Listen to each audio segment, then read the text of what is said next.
welcome into the First Bank Coaches Show here on the Lion Digital Network. I'm Ray Pack, privileged to be joined by Coach Todd Humphry on today's show. First off, Coach, how is life treating you? Well, I'm breathing a little bit easier right now, a little bit off my plate as far as time constraints. So right now I'm doing pretty well. Okay. For those who hadn't heard, Coach Humphry has what's the good word? He is transitioning. Yeah. He is transitioning away from the volleyball program and has handed the reins for that coaching position over to Amanda Cunningham. Correct. It's going to give you a little bit more time for your other sport and that little fellow that's at the house and the new one that'll be coming along soon. Congratulations on that, by the way. Thank you. But anyway, Coach comes in and he is stepping away from the volleyball position to focus on some other things. And my opinion is, I don't know that we could have found a better individual than Amanda Cunningham to step into that role. Sure. Well, yeah, it's an easy decision for me, knowing who's going to come in and take over, hopefully, what you've been working on for the last 23 years. And so when you do something so long, I've been coaching volleyball for 36 years. You started out at Harding Academy. Harding University. Harding University. That's right, as a grad assistant. Right. You want to tell that story? How you? No, that's okay. Okay, we're good there. Right. And then worked into a high school coaching job in Memphis, and then moved up here in 2000. So it's been a good ride. But I preached to my girls about time. And matter of fact, when we had the talk about a week or so ago, it was all about time, and I said it's time for me to step aside and let Amanda take the reins and do what she can do. And Amanda loves volleyball. She loves Freed-Hardeman. She loves the girls that we've recruited over the years, and so it's going to be easy for us. And she's had a hand in recruiting the majority of the girls that are on the team now. Yeah, majority. She's been here at least 3 years, so she knows what we have. We have currently on the roster.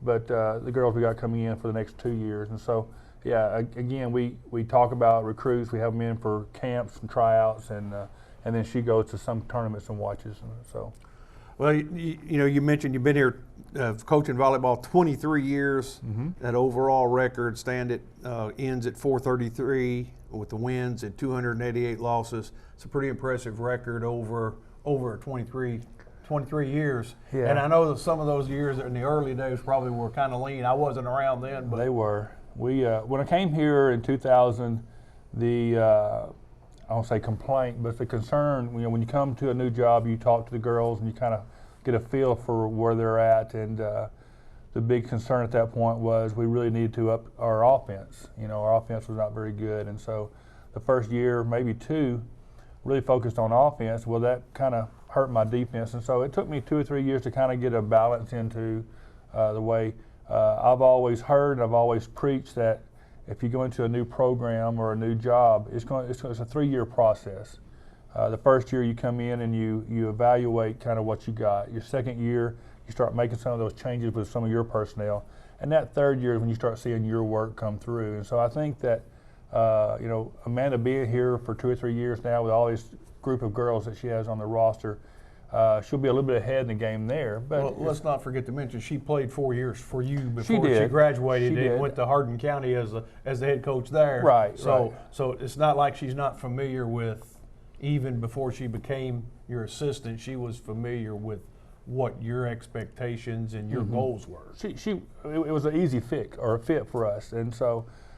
Again, I think it's just the right time. My wife has stepped down at the Chester County High School. I was the head coach there. We'll now still have the same off season, and like you said, we have grandbabies, one here, one on the way. So, well, and I know you mentioned Susan, and of course, I've been involved with both you and Susan in the programs even before we started the digital network stuff, and. Everything you all do seems to me, from what I've seen, it's always been about family.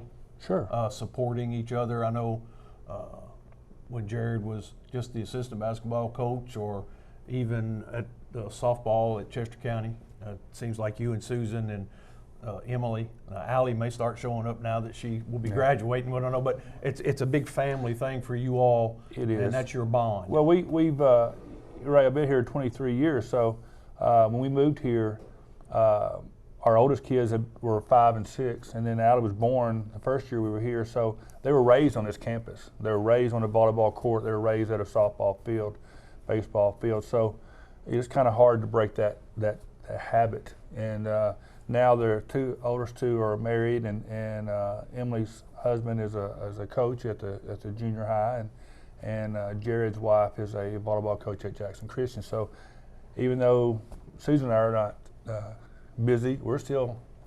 Those kids are going to pick your brains, right? I went to a junior high game Monday night and watched my wife coach junior high volleyball. So I'm still in the gymnasium. Okay, so. Very good. Well, in that 23 years, you won 4 conference championships. Mm-hmm. I was proud to be helping you with one of those when you won the Trans-South, first ever trip to the national tournament. Right. When you went up to Southeast Indiana or one of the Indiana schools. Yes. And you defeated them 3-1, and you went to the final site. That was 2012, if I'm my memory. 2012 or 2013. It's one of the two. It was that period of 11 through 13, 14 that we had a group of young ladies that stayed here, for a couple of those trips for us, and we got there to the final site, which was a great experience. To go from where we were in 2000 to where we wanted to be at the national tournament was. I won't say a sense of relief, but it was a sense of accomplishment. Yeah. Mm-hmm. And then you had 4 All-Americans during that time. So volleyball has been good here at Freed-Hardeman for us, and I've always enjoyed it. And I'm going to close out. I appreciate the way you have helped me personally learn that game a little bit. I knew a lot about it, but just some of those idiosyncrasies, I guess is what I would call them. Right. Little things that you don't think about, and I appreciate all that. And so I think we continue to learn, though. Even I learn. I mean, if you're not learning as a coach, no matter how long you've coached, you're going backwards. And so, even though I've been coaching for 30-something years, I'm still learning something every year. It's amazing what you see, even as long as I've been around broadcasting, other things. It never fails. You see something you've never seen before in your life every year. Yeah. So that's kind of like it is. But anyway, that'll do it for segment 1 right here on the First Bank Coaches Show on the Lion Digital Network. We'll be back in just a moment with segment number 2. We tell our customers to bank local and get more, but everyone's more is different. Is yours more adventure? More space? More education? Or work that's more you? We always say bank local, get more. More product range, more accessible bankers, and a whole lot less standing in your way. Whatever your more, you can now get more excited because we got this.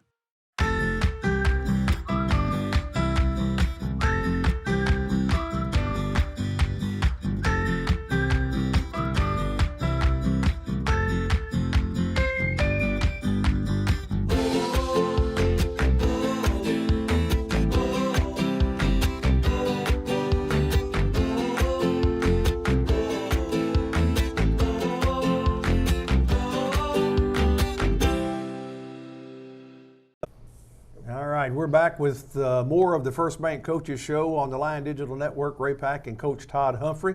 We'll transition away from volleyball and let's move to softball. Okay. I know some great success at softball through the years. How long have you been doing softball, Todd? Well, 23 years here. So you've been doing both of them then? Yeah, when I came here in 2000, I took on volleyball, and we rebuilt the softball program. There was not a softball team at that time, so we had open tryouts. I think the team before us had disbanded, and 3 young ladies decided to stay over from the previous team, and so we started pretty much from scratch. And people don't really realize that. But first year, we were hoping to win some games, and it was an interesting year for me as a first-year college softball coach, starting old program and learning as I was going at first time. Let me dig back into that. Prior to coming here, was high school softball a thing? or were they still in the slow pitch mode, or had No, Tennessee transitioned to fast pitch? We were fast pitch. Okay. We were fast pitch. I was coaching there at Harding Academy with Coach Pritchard as his helper, and then also took on the head coaching job there at one of the Memphis City schools there before I came here, and we were at fast pitch at that time. Okay. So. There was a time back in that period where I know in Kentucky some were still playing slow pitch, and some were the same thing. Okay. Yeah. All right. Well, I'll get that out of the way. Well, Coach, last year, the most successful year in Freed-Hardeman softball history. Sure. Your team goes 53-6. You win the regular season conference championship. You go to Bowling Green, Kentucky, and win the conference tournament. Mm-hmm. And then we host the opening round of the NAIA National Tournament. And what a great success that was. Right. You win that, and then you go to final site, Columbus, Georgia, and you end up finishing 5th in the nation. Correct. Who do you give credit to for all that work? I know you deserve a lot of it, and I'll heap that to you. But who else do you give credit to that success of that season last year? Well, I think it was just it was a great team effort. You say I have things to do with it. Yeah, of course. I think my biggest job that I did to accomplish that was to assemble the group of ladies that were able to perform. You look at anything from my assistant coach, Coach Graham, that really got the girls on task at hitting and our offense. We scored 345 runs last season, and that's good for us. But we had good pitching. I'm the pitching coach, and we had 3 All-American pitchers that were vital and key to our success last year. And then we had a great defense behind them. And as I've heard through the years, in order to win games, you got to win 2 out of 3. You got to win hitting, pitching, and/or fielding. Mm-hmm. You win 2 of the 3, your chances of winning the game are excellent. You win all 3, you know you're going to win a game. We talked about that yesterday at the end of we finally got outside yesterday, which was really yeah, it was great. We're tired of being inside the walls a little bit, but we got outside, and at the end of practice, we talked a little bit about how each of those components can take the pressure off of each other. If our pitching is on, our defense, they're a little bit more relaxed and not under pressure. If we're scoring, 10 runs a game, that takes pressure off our pitching and our defense. So they all kind of entwine with each other as far as pressure and working with each other. Well, you mentioned the 3 All-American pitchers. Of course, Morgan Crawford is gone. Mm-hmm. We have coming back 2 of those pitchers, Brittany Adair and Chloe Winters. Right. I'm assuming, we'll talk pitchers first, those 2 will be your number 1 and number 2. Yes. I know last year you said I don't have a 1. Yeah. All 3 of them could have been a 1 at any place they wanted to play, right? They all complement each other, with the style they do, the style of pitching they do. Morgan was our power pitcher last year, throwing in the mid-60s, and then you have a spin pitcher and Brittany who can go up or down, but mainly up, and then Chloe works the bottom of the zone really well, and so they all complement each other really well, and I think that was the key. Our matchups with the teams that we placed and teams we faced in certain situations. What about as far as a recruit or an incoming player, whether it be a freshman or a transfer, in the pitcher's position that may or may not see some time in the circle? Well, Caitlin Bradford was a freshman last year, and she traveled with us everywhere we went. I think it's important, if you can, to let those young freshman pitchers travel to see what it's like to be in a game situation on the road, especially tournament time and things. So she traveled with us. She charted our pitches and did a great job of that, to the point where I think she's comfortable knowing what to expect as our number 3 this year. Okay. And so we will ride heavily on Adair and Winters, but I feel like Bradford will be something that Can she be your change of pace pitcher? She could be. She's not going to be the power pitcher or the spin pitcher that we are used to with Chloe and Adair, but she does bring a different style to the table. If you had to compare her to her sister, well, they're different pitchers. Her sister was a junk ball. I call it junk ball. Yeah. If she hits her spot, she was very successful. Yeah. She wasn't, like you say, going to overpower. No. Bradford's the same way. The same way, that way? KB's the same way, but again, even going back to Emily and KB, their style is a little bit Everybody's different. different. Yeah, well, yeah, and that's what makes up a staff. So, okay. All right, so we got the pictures. Let's talk about position players. Okay. Just about everybody is back. We lost what? We lost Crawford and Gerald last year. Those were the And two. you lost your shortstop and second base with Annalise. Yes, that's and right. Allie. And Allie. Yeah. So the middle two positions then. Mm-hmm. Strength, weakness, coming back. What do we got coming? How do you feel about those two spots? Well, we'll see. We're Coach Graham and I have talked. We're going to use this first 20 games into our season to kind of be a measuring device for us. We're new up the middle with short and second, and probably even center field will be a little bit different this year. So the middle is going to be a little bit change of scenery for us. We have a junior college transfer coming in and going to work at the shortstop position for us, and Cowser, and then. Maddie Boyette will work at second base some at the beginning, and she was there last year, so it's not really. It's just the fact she didn't get a lot of experience. Playing time, yeah. She has some at bats for us, but as far as the fielding, AJ was there pretty much the whole season. Here you mentioned Brindley Cowser. That's for those that don't know. That was your All-American pitcher from several years ago, Sis Cowser. Right. That's her cousin. Correct. If I'm right there. And of course, I think you're solid. You got Sophie Dunovit coming back behind the plate. Correct. Miss everything. Just all around. We have people in positioned on the field returning that gives us, I want to say, a sense of confidence, but it helps me out. When you got Sophie behind the plate, who was our player of the year last year at that position, or overall. She was overall player of the year in Mid-South But Conference. she's handling all of our pitchers and takes care of that. She's also working with our freshman catchers. We have 2 freshman catchers this year, so she's trying to show them the ropes a little bit. And then, you got the infield. We got Cassie is back at first base for us this year, and then AK at the corner at third. So you got some stability at the corners this year. And then in the outfield, we're pretty much the same group out there. Kennedy in right. You said. So is Kat going to move from center? I think we're going to move Kat over to left field, and we're probably going to have a freshman in the middle. Okay. All right. Well, I mean, you don't have to give all of it away, but I think the good thing for me, Ray, is we've got 4 to 5 outfielders we can put out there at any time. Okay. Kat's sister Madeline Crabb is just as good as what we got out there. So. We were talking even as late as last night after practice, what we're going to do there in the middle. We can put, we can plug those outfitters in any position. Okay. So you had great success last year. Mm-hmm. Let's look to this year. Okay.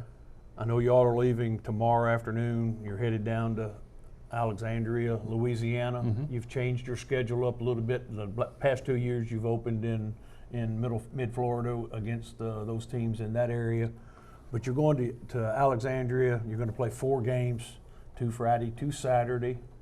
If I remember, I don't know how much stock you place in preseason rankings, but you got one of those games is against Georgia Gwinnett. Right. Perennial top 25 team. Sure. Final site, most years.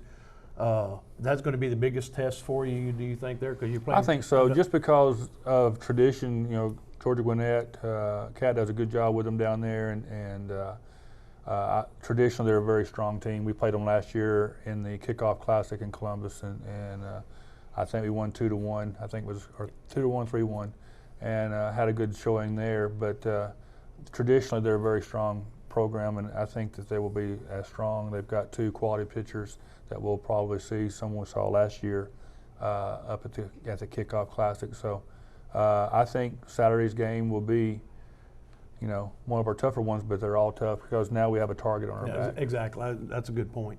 And then you come home the following weekend. We open at home. I can't remember who. Tennessee Wesleyan. Tennessee Wesleyan, number 9 team. That's going to be a good top 10 challenge right there. Mm-hmm. They were at the World Series as well last year. So, and that's a Friday single game Friday, just a doubleheader Friday. Correct. Nothing on Saturday. No, we have our prospect. That's right. You got prospect Saturday. camp. Yeah. I'm glad you got that plug in. Right. I do what I can. Hey, that's what we do this for. Sure. And then you go back on the road. Then you go to Gulf Shores. Is that the next I week? think Shawnee State's in there somewhere. We moved Shawnee State up a little bit so we could go to Gulf Shores. We had Gulf Shores and Shawnee State was the same weekend. I talked to Sam at Shawnee, and we were able to move it up a little bit so we could go and participate at Gulf Shores this year. So you've changed that schedule around. Of course, you like to go to Gulf Shores.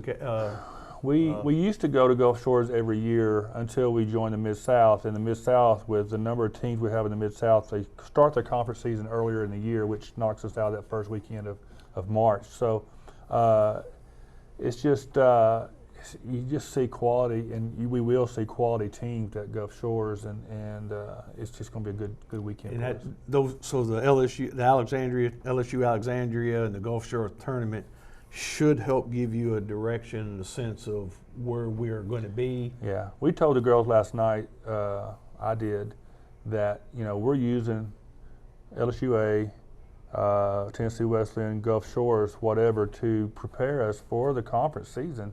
And what we may start out tomorrow on Friday may not be the same thing in 2 weeks, because we've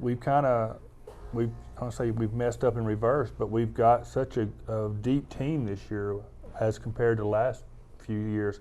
We could plug some things in there that's going to work for us in different ways that we don't have to be set. I know one year I only had 11 people on the team one year. I remember that year. And so, 11 people on a team, you have a pretty good sense that you're going to play.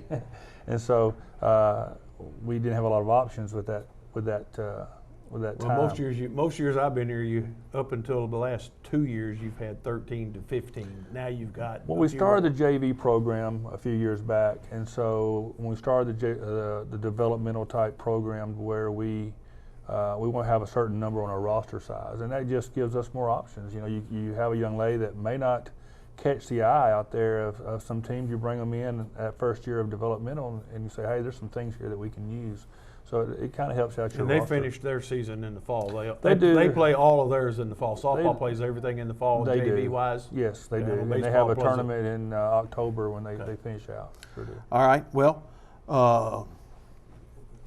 trying to think if there's anything else I want to ask you. I think you probably should talk a little bit about Kennedy Harris. Well, let's talk about Kennedy. Kennedy's. Well, let me back up. Let's talk about, and I don't want to put you on the spot, but who would you say is the key returning player for you?